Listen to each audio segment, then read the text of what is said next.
Hey folks, this is Jake Davis with a late review for you today. Today I'm talking about Mandy, released in 2018, and starring Nicolas Cage, Andrea Riseborough, Linus Roach, and Bill Duke.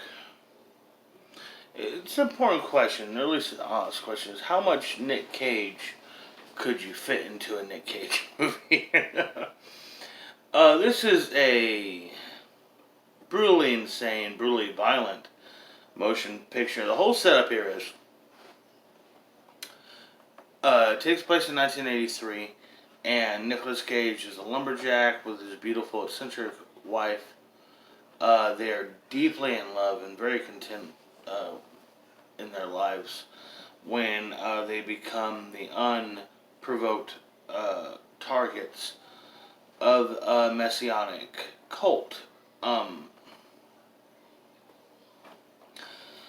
it's important. Like this movie is not about its story. It's not about what you're gonna see. You know what's gonna happen. You know Nicolas Cage is gonna foolishly be left alive after a horrific incident, and then he's going to go on a path of absolutely righteous and bloody triumphant vengeance.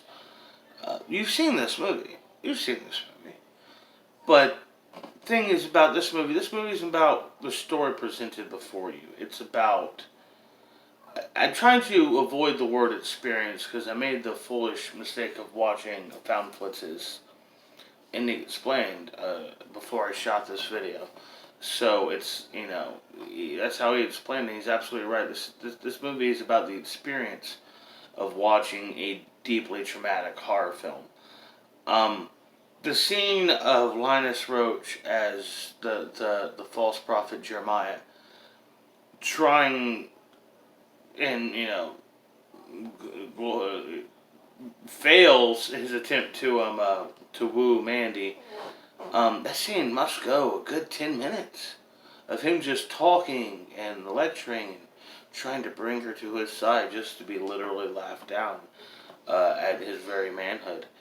Um, an amazing performance from Nicolas Cage. The bathroom scene was a scene I heard about before I even sat down and watched this movie.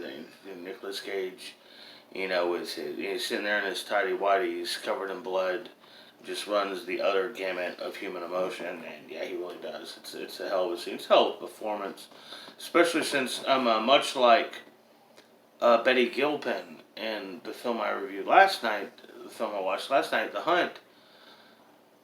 Both characters are there, they're present, but their part of the story doesn't really start till about halfway through the film, and they're the stars. They're our heroes, our protagonists. I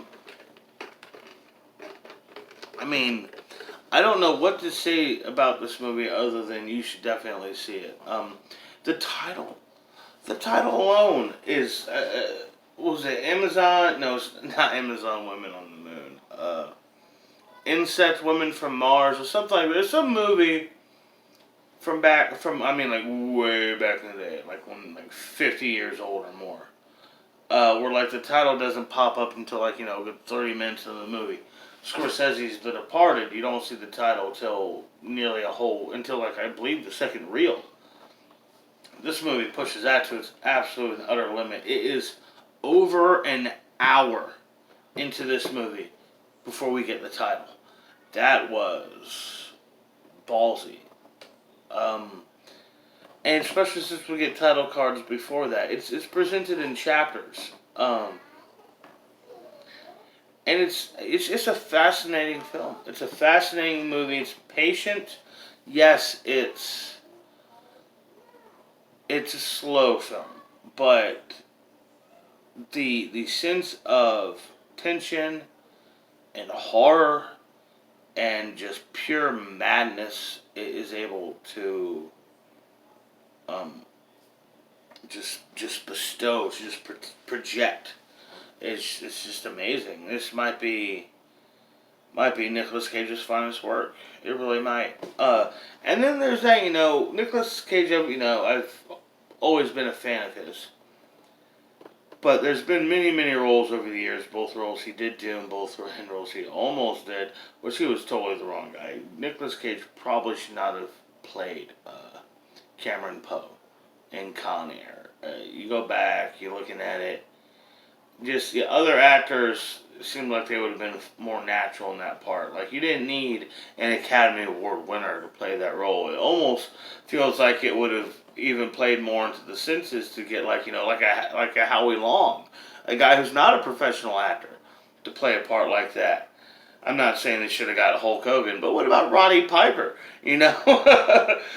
Anyhow, but the thing is with him playing characters like Cameron Poe, and playing characters like Ghost Rider, Johnny Blaze, and even the film I watched is the film he's done since Mandy, uh, Color Out of Space.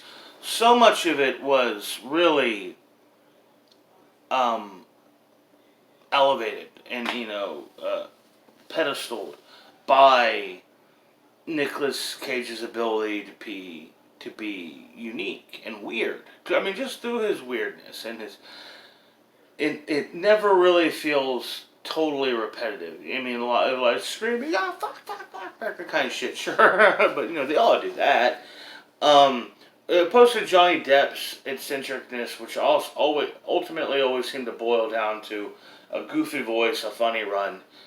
Um, it's almost as individual as his characters with someone like Nicolas Cage.